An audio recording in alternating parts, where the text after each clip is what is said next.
The difference between top fermentation and bottom fermentation of beer. The fermentation process is an important step in the brewing process.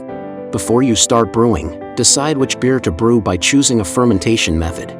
Top and bottom fermentations can produce very different end products. So let us know the difference between top fermentation and bottom fermentation and related information. What is top fermentation? Top fermentation refers to the beer made by yeast accumulating and floating on the liquid on the top of the tank. It tends to be the quicker fermentation method, but still takes a week or more to ferment. Top fermenting yeast needs to be kept at a higher temperature than bottom fermenting yeast, around 60 to 75 degrees Fahrenheit. Top fermented beers have a wider range of flavors and aromas.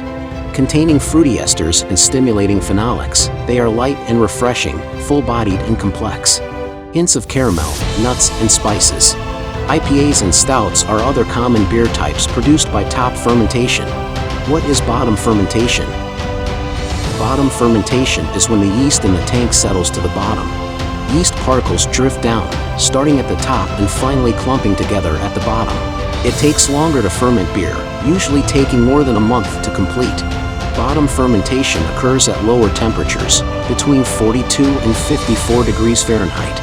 Bottom fermented beers tend to taste milder, cleaner, and crisper. Lager is the most common type of beer that uses bottom fermentation.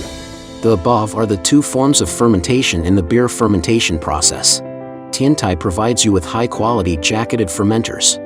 It is easier to adjust and maintain the desired temperature during fermentation.